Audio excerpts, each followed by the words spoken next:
We now move and we have the privilege of having our second speaker, a world-renowned open access advocate, Heather Joseph. She's the executive director of the organization called SPARC, which is Scholarly Publishing and Academic Resources Coalition. Under her stewardship, SPARC has become widely recognized as the leading international force for effective open access policies and practices. She will deliberate on open by default and equitable by design, the future of the open access movement. Over to you, ma'am. Thank you so Okay. much. Let me just quickly request all the others, whoever is not speaking, please turn off their cameras because that will help in the bandwidth issue, I guess. Okay, thank you.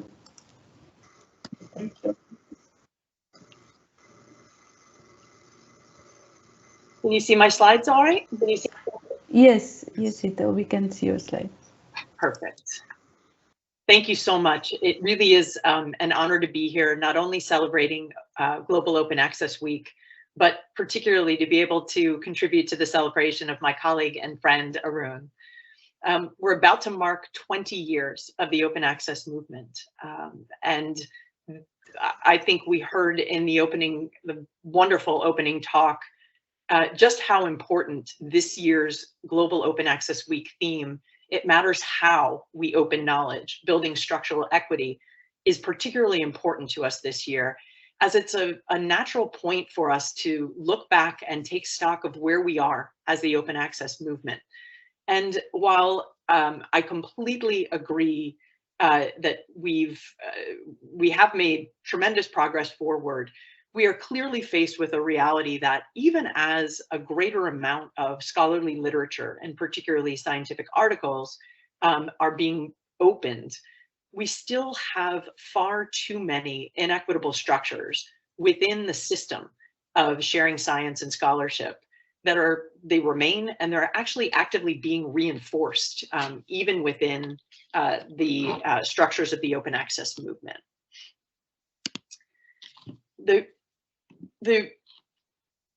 I think that as we're looking back, we're increasingly recognizing how important it is for us to think about how we can change the trajectory of the movement. And from our perspective at SPARC, we're increasingly recognizing the need to return to the principles that really first grounded the open access movement, and to be very critical in analyzing how and actually whether the decisions that we're making, both individually and collectively, are moving us closer to our shared goals. At its heart, the open access movement is a social justice movement. And one of the last in-person meetings that I got to participate in prior to the pandemic was a Pan-African symposium on open access to knowledge, where the keynote speaker was a South African advocate and law professor, Thuli Mendesila, who actually helped to draft South Africa's current constitution. And Thuli opened the meeting by contextualizing the importance of open access to knowledge and information within a social justice framing. And she reminded us that while social justice movements might have widely varying foci, they can be centered on gender equality, civil rights, or anti-globalization, they all share the commonality that they're firmly rooted in the way that human rights are manifested in the everyday lives of people at every level of society, which really is critical to keep in mind, because access to knowledge, sharing knowledge, is a human right. And it's enshrined as such as a human right in the United Nations Universal Declaration of Human Rights, where Article 27 states that everyone has the right to freely participate in the cultural life of the community, to enjoy the arts, and in particular, to share in scientific advancement and its benefits. And the critical importance of this right is reflected across the United Nations Sustainable Development Goals, which serve as the UN's current blueprint and action plan to ensure a better future for all citizens of the world. Ensuring access to knowledge is recognized as a cross-cutting strategy that has the potential to accelerate progress towards all of the SDGs, which, when we look at them, they're almost universally dependent on the free flow of information and knowledge, both among communities and across geographic borders in order for them to succeed. And the SDGs are large-scale goals. They underscore that the changes that are needed to improve the way that we share knowledge have to take place on a global systems level, as well as be firmly rooted in social justice principles. That to be truly effective, our strategies and solutions in the open access movement have to intentionally and comprehensively address all four primary social justice concerns. Access, yes, but also participation, equity, and rights. And ultimately, this is what drives and what has always driven our advocacy for open access. Open access was really born out of unprecedented opportunity. In 2001, the Open Society Institutes brought together a diverse group of stakeholders to look at optimizing how to use network digital technology, the internet, to better share research and scholarship. The result of that meeting, with which my predecessor at SPARC was fortunate to participate in, along with Leslie Chen, who we'll hear from next, was the Budapest Open Access Initiative, which did several important things. It articulated a declaration that contained a set of principles, a definition of open access, and also a set of strategic actions. It's a foundational document that we used as a blueprint from the beginning of the open access movement, and I think has a continued relevancy and increased importance as we look towards the next phase of the open access movement. The Budapest Declaration really talks about why open access, right? An old tradition and a new technology have converged to make possible an unprecedented public good. It's that vision based on opportunity, the opportunity that we had for the very first time with the advent of the internet to marry this technology with the long tradition of scholars freely sharing the results of their work. And not for profit motivation, right? But in order to produce a new public good. And that public good is nothing short of the worldwide distribution of the peer-reviewed literature, along with a complete, free, and unrestricted access to it by all.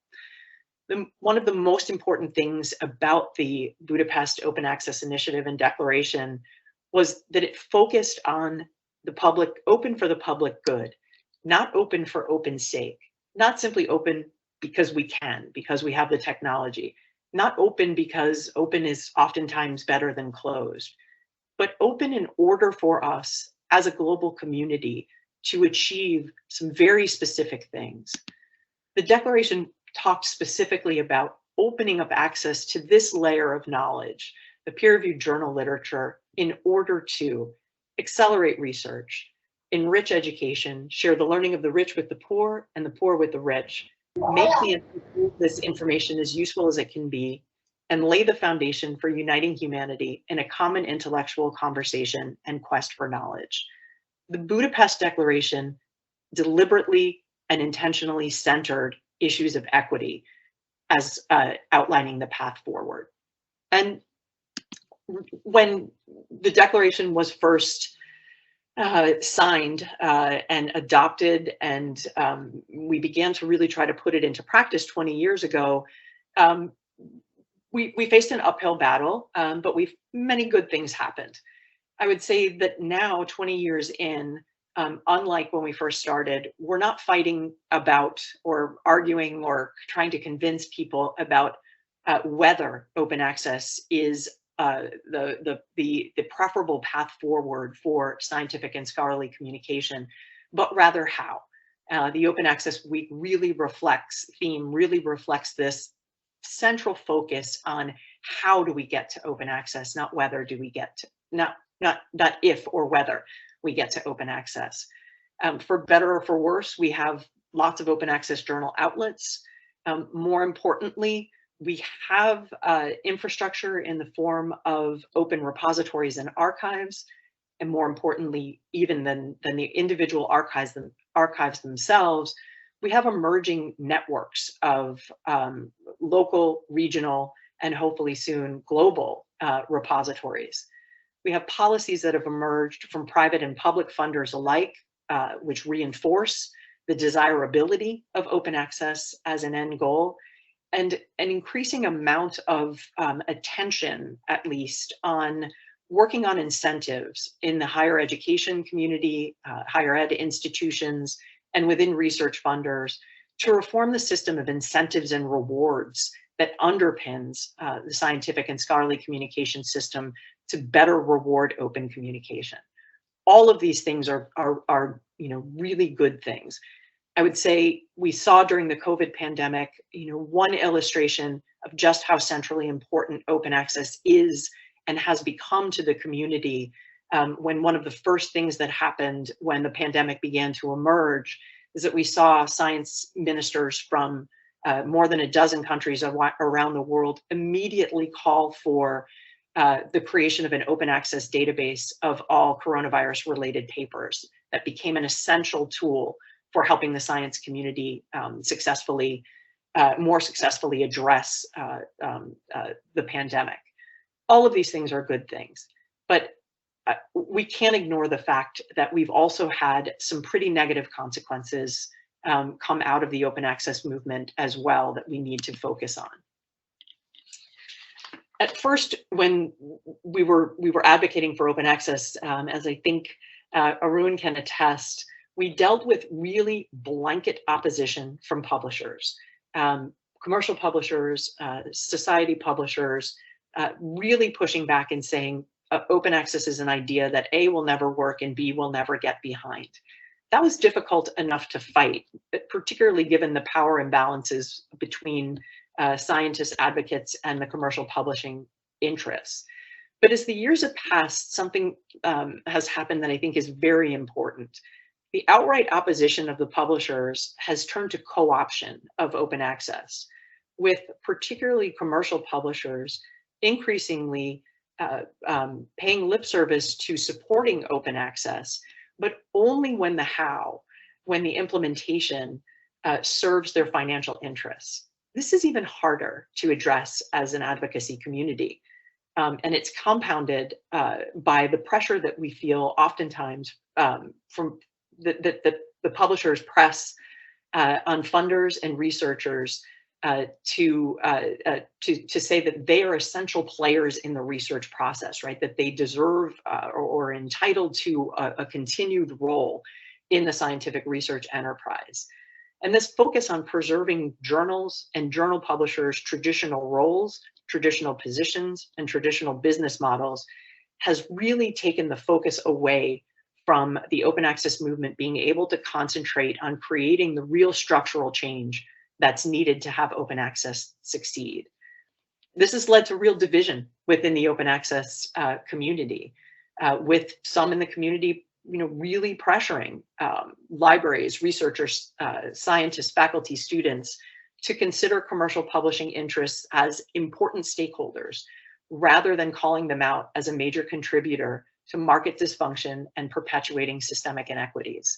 It's resulted in an increasing push for open access to become synonymous with gold, high-cost article processing or APC-based publishing in traditional journals, at best ignoring systemic inequities, and at its worst, really reinforcing them. And as a movement, it's very important that we, as collectively and individually, remember that this isn't what we signed up to advocate for.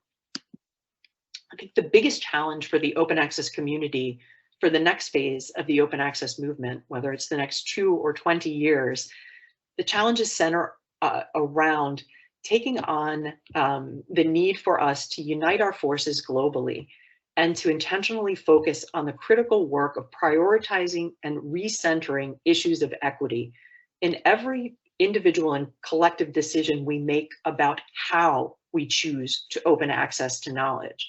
We need to center issues of equity in every decision we make, from what business models we choose to support for communicating scientific and scholarly outputs, what communications channels we choose to use to communicate our work, what technology we build and decide to invest in, what rights we empower the users and producers of knowledge with, what outputs and behaviors we incentivize and reward, and really critically, how we construct our leadership and governance bodies of not only communication channels, but also the infrastructure and the institutions that underpin the communication of science and scholarship. This sort of recentering of the need to focus on issues of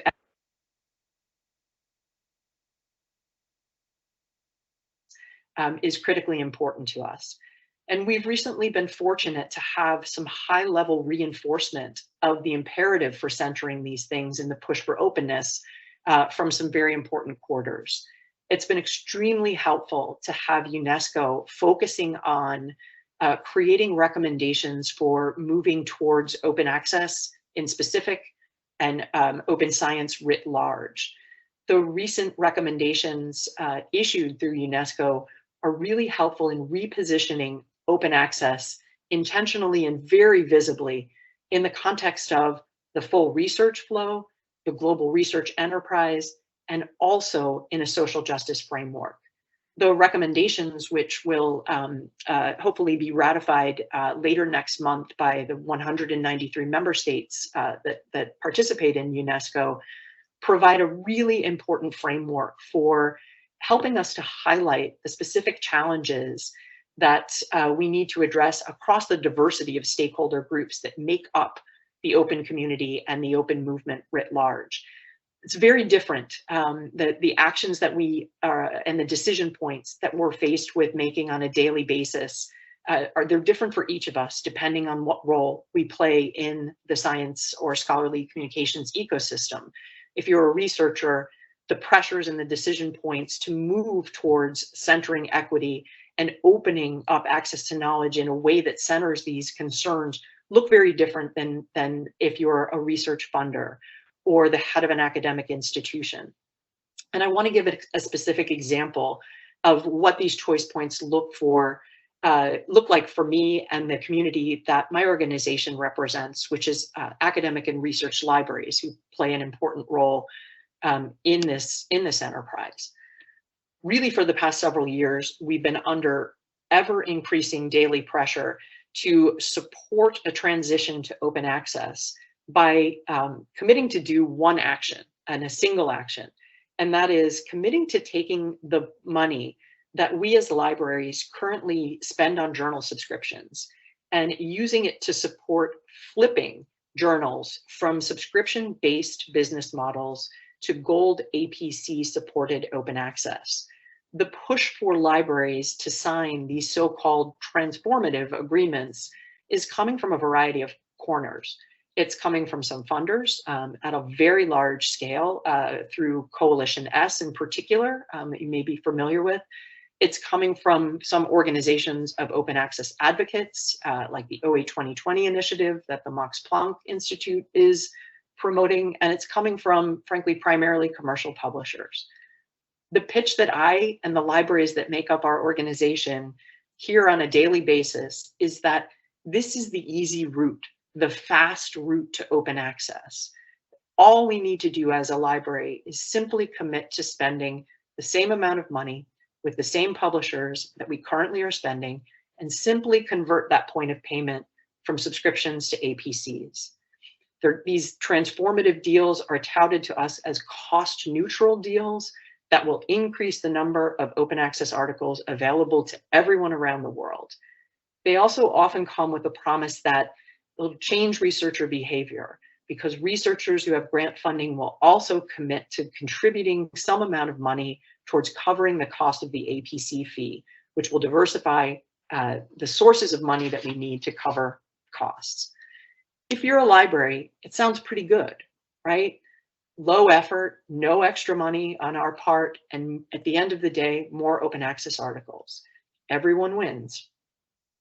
Well, I guess everyone wins if all we care about is simply increasing the number of open access articles that are published and not in addressing any of the structural equity issues that are endemic to the current system.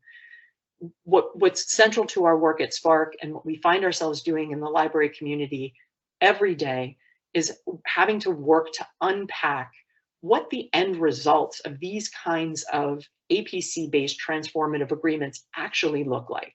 And when we do that with our community, which we do, again, regularly, the problems are readily apparent. While transformative agreements may look and may actually be advantageous for some subset of researchers who are affiliated with the large institutions who can afford them, we see that they deeply disadvantage those at the vast majority of member institutions in SPARC, also in countries, regions, and localities around the world who simply will never be able to afford to thrive in a pay-to-play environment.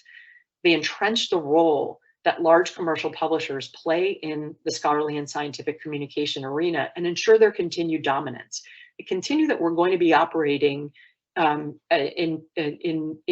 treating knowledge as a commodity and this as a market, rather than moving back towards the communication of knowledge as a public good. This clearly also disadvantages the not-for-profit scholarly societies and university-based publishers and communications channels. These kinds of transformative agreements, or so-called transformative agreements, also really incentivize researchers to publish in journals that are covered by the deals that libraries can sign, right? Which are so often expensive journals that trade on not only their name, but also their high impact factors, which further entrenches a deeply inequitable and problematic metric, which has the knock-on effect then of really damaging and restricting bibliodiversity in a myriad of important ways. We've seen from institutions who have signed these transformative agreements that they very often privilege established researchers also over early career researchers, and really minimize to ignore the needs of researchers based in less well-resourced institutions.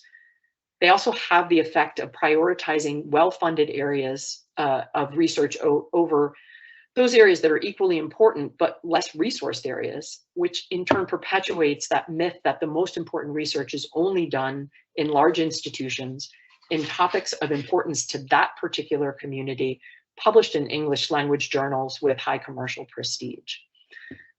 I find myself increasingly frustrated in hearing the defense of such agreements pointing to contributions of equity that these deals claim to make. And they boil down to, really the argument that we want you to sign these deals. They will contribute to an equitable strategy for opening up access to knowledge because they will make more articles available for everyone to access. And again, more articles, yes, but at what cost? We hear the defense that APC discounts and waivers are available for those people who may need them. But we've seen over the last 20 years how offering waivers and discounts is not a real solution to addressing fundamental inequities.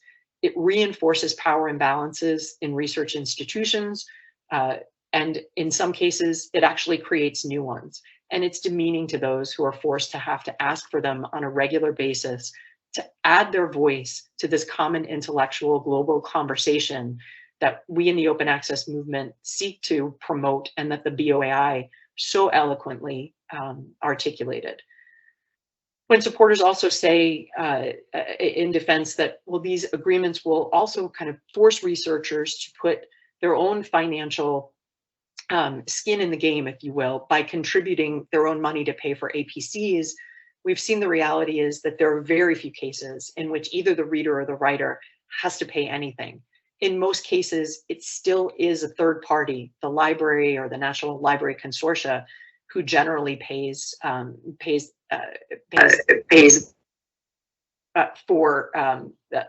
costs. And for the lion's share of research that's publicly funded, ultimately, it's still the taxpayer who ends up footing the bill. I think that, to me, this is the example that we see on a daily basis in my community that illustrates exactly why it does matter.